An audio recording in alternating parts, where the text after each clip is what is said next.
All right, it's been 5 seconds since I hit end on the last video and start on this one. Here we are. So topic 1, the environment is made up of chemicals that support or harm living things. And that is true. There is stuff that comes from the earth that is both essential for stuff to survive, as well as stuff that is naturally occurring on the earth that kills things super fast and super efficiently. So this topic, there's a couple breakdowns. This first video that I'm going to be going through is topic 1.1, which is chemicals in the environment, stuff that is necessary for life to carry on. This image right here is really simple. There is all sorts of different elements. When we get down to the element level, all across every different environment, H2O, phosphorus, iron, calcium. There's all sorts of different elements that are out there and are out there in different concentrations in different parts of whether it be the water, the air, the land, the whatever. There's different concentrations of different things out there in different parts of our ecosystems in Canada. So first of all, cycles. This is a really important thing for life in general because matter can neither be created nor destroyed. We need everything that is on Earth to be able to be used, but then be brought back in and reused again. And so this word cycle, that is what does it. We talked last year about the water cycle, and you've talked about that multiple times, and it'll be in here too. But this whole idea of a cycle is that when something is used, it has to be brought back through and put back in so it can be reused again, because even though, if we're thinking about water, I take a drink of water and the water I use has to be brought back in. Otherwise, if I just keep all of the water that I have ever taken in, I would be the size of a ocean liner, and B, there would be a limited amount of water on Earth, and so it would have to eventually lots of different things would die because they don't have access to the water that I personally have consumed. So nitrogen cycle is really important. Nitrogen is an essential nutrient for, green grasses and green growing things. They need nitrogen all the time. So this word nitrogen fixing is a really important concept. Nitrogen fixing is the idea of being able to take nitrogen that is free floating in the air. If you don't know this, the air that we breathe is like 70+% nitrogen, and only 20-ish% of it is air or carbon dioxide. And so that air carbon dioxide that takes us up to 20%, the other 70% is this really useful substance called nitrogen, and that nitrogen gas is not actually accessible to any living things.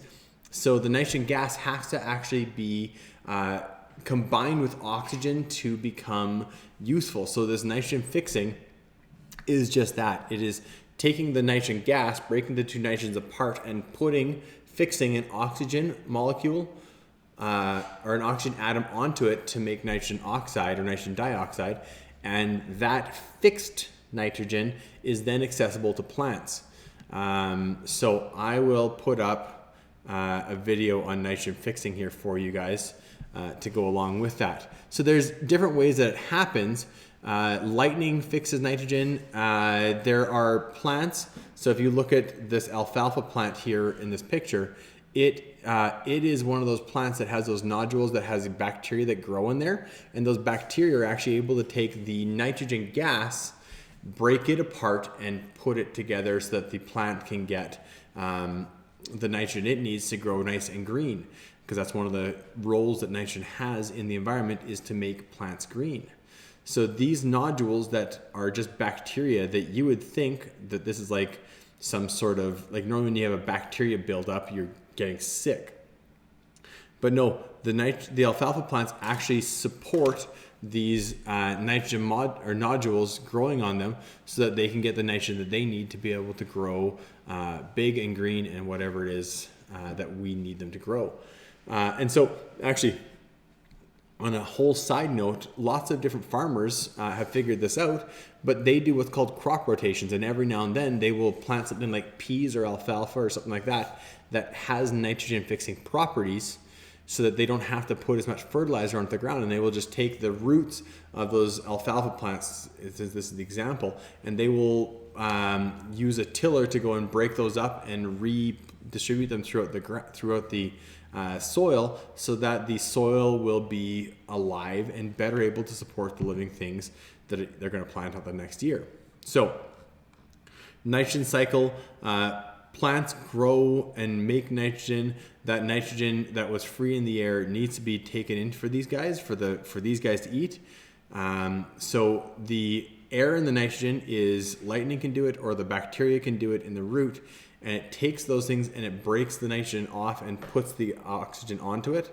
And then the plants take that nitrogen, that fixed nitrogen, out of the soil and grow up nice and big. And then the big herbivores, or you and I, when we eat a salad, we eat those nitrogen fix. We get that nitrogen fix that we need from the plants that we eat, and then our waste goes and helps redistribute the whole process. But that whole cycle there is, nitrogen gets fixed, gets consumed, or helps plants grow, gets consumed, goes back to the soil, goes back to the air sometimes, gets fixed, so on and so forth, round and round and round, over and over and over again, to keep living things alive.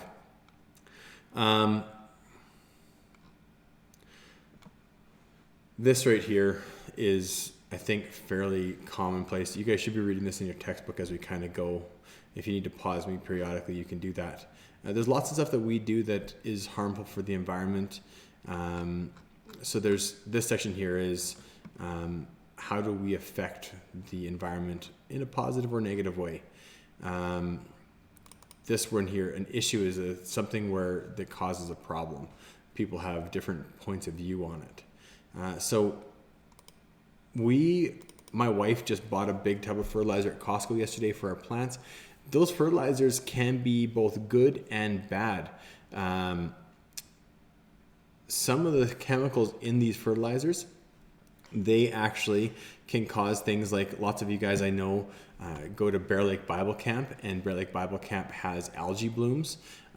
Those algae blooms are actually caused in part by some of the stuff that goes into here as a fertilizer. For Bear Lake, it has to do with it's recess time. Has to do with a pig farm where the feces from the pigs ends up inside of the water because of leaching.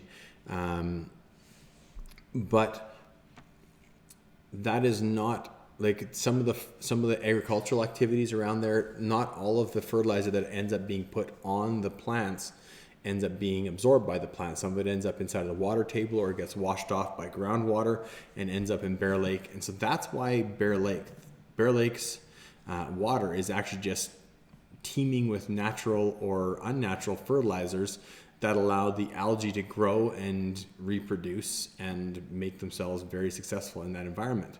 So when you look at this first number here, this first 15 right there talks about nitrogen. This second one is phosphorus, and this third one is the percentage of this that is potassium. And so those different numbers up there tell you what this particular plant food is going to be doing. And a little bit later on, I'll show you guys what the different numbers, what the nitrogen does, what the phosphorus does, and what the potassium does for the plants. We also have a tendency, because of especially considering our agricultural needs for keeping up with this ever-growing population, we don't like stuff that inhibits or stops our agricultural demands. So we use something called pesticides. Those pesticides are just that. They're killing pests and a living thing that causes one of our crops usually to die off. So pesticides, herbicides, fungicides, all those things are used to kill different types of living things that could cause problems for our plants. When I was in my late teens, I was working at Canadian Tire, and we got this shipment of trees, and the trees had a fungus growing on them, and my manager in the greenhouse, it's called seasonal department, but in the greenhouse took those trees and just tossed them behind the greenhouse because she didn't want the fungus that was on them to get to the other trees and plants in there. And I asked her if I could take them home, and she gave me these trees, and I brought them home, and I bought a spray bottle of fungicide, and I nurtured and cared for those trees, and eventually those trees were totally healthy, and for the last almost 20 years have produced apples in my parents' backyard, and they have been very successful at it.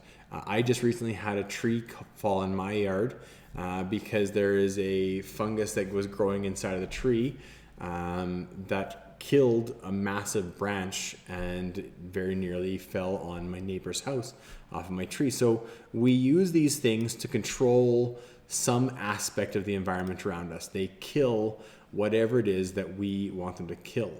If it's a pesticide, it's a specific group of pests. If it's a herbicide, it kills a specific type of plant. If it's a fungicide, it kills a specific type of fungus. And insecticides kill and control insects. So we have used in the past some of these things very efficiently, and they were great. But in the past, I think I've mentioned this before, we used something called DDT. DDT was sprayed on crops to kill various different pests. And we didn't know the damage we were doing as a species until it was almost too late for a couple of very significant plant or different animals in our wider ecosystems. Other types of waste that we produce is solid wastes. I made multiple trips to the dump over the last little bit as I've been doing spring cleaning.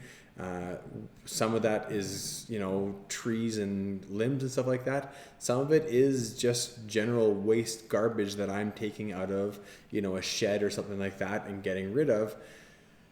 As a species, we produce an awful lot of waste. If you haven't been to the garbage dump lately, you should check it out. It is a massive mountain that is viewable from the highway as you're driving out to it on Highway 40. You can see the top of the mounds at that garbage dump. And I remember as a kid going out there with my dad in my grandpa's truck. We would get in that little blue Datsun truck and we would drive out there and we would drive up to the hole that they had dug in the ground and we would just toss bags of garbage into that hole. And I hope it was a sanitary landfill. You should remember what a sanitary landfill is from past years. There are also incinerator plants that are operating where they take mirrors or something like that, or coal fire or natural gas fire, and they burn garbage, which I don't know how that isn't an environmental concern, but apparently it isn't for some people. So there's all sorts of different waste that is produced by us, whether it be residential or whether it be big factories creating amounts of pollution, creating certain amounts of waste. A really bad example right now is China. There's huge amounts of things like mercury, which is heavy metal poisoning. Not that kind of heavy metal for Justin and you guys, but a different kind of heavy metal poisoning that is causing all sorts of diseases, which again, we will talk about a little bit later on. Wastewater, so there's both gray water and what's it called? I can't think of it right now. Someone will write it in the comments for me. But when we use water, whether it be any number of the different things, like I water plants at my house because I like to grow plants. The water that doesn't end up being used by the plant is wastewater. It is intended for one purpose, but the excess ends up being somewhere else. There's all sorts of different things. The one I want to point out to you is this one called effluent. Effluent is the one that we kind of that's probably the biggest new word that you're seeing in here. Effluent is the wastewater. So when we flush the toilet or wash the dishes in the sink or whatever, the water that ends up going down the drain, we don't really think too much about it, but it actually heads off to a wastewater treatment plant just south of South Bear Creek, just north of the dump. And that particular plant has or has ponds where the solid stuff will settle out and fall to the bottom, and the light stuff will stay on top, and then they filter that off multiple times to get rid of the big particles, and then they take the smaller particles and they push them through filters and through UV filters, and they end up with water that comes out the other side that ends up going into the Wapiti River, and then eventually down through our whole system of rivers and stuff like that, and ends up, I believe we end up in the Arctic Ocean. Actually, all the water ends up there. With all that water, there is a certain amount of wastewater that we create. And last year, I remember telling you guys that you should try and figure out how much water it is you used, how many times you flush the toilet, how many liters is your toilet flush, all those kinds of things. And then fossil fuel combustion. Some engines are better than others, but there is both gaseous as well as liquid waste that comes out of our cars that is and can be quite harmful to the world around us. And the things that aren't burning as efficiently, like I have an older furnace in my house. I do need to, at some point in time, upgrade it to a newer furnace so that it's more efficient. But there is a possibility that my furnace, as it burns the natural gas that it's burning, could be creating more harmful waste products than a newer furnace does. So when we're looking at the various different industrial processes as well that go on, here we're pulling natural gas out of the ground all the time, and there's all sorts of stuff that is used to do that and used from the natural gas to create the stuff we need to both heat our houses and do all those kinds of things. There's lots of different processes that go on in there, and there's lots of different harmful, negative things that come on. I know that if your parents work in the oil and gas industry, they have H2S Alive. And H2S Alive is a course that all natural gas, all people that work in the natural gas sector and the oil patch in general have to take this H2S Alive course, because this hydrogen sulfide gas, H2S, is deadly, and it comes out of the ground, and if there is a H2 or like a sour gas leak, it can, Reese's is done. It can kill people, and I know that there's always a decent, a seriously large amount of respect for that. Some of the stuff that we do can create acid rain as well, which we'll talk again about a little bit later on. So all these different things, all of this in topic 1.1, which is a fairly sizable chunk of this unit, is there to kind of just give us, open our eyes about what it is that we do and how we use stuff in our environment. So I will be back with topic 1.2 in just a second.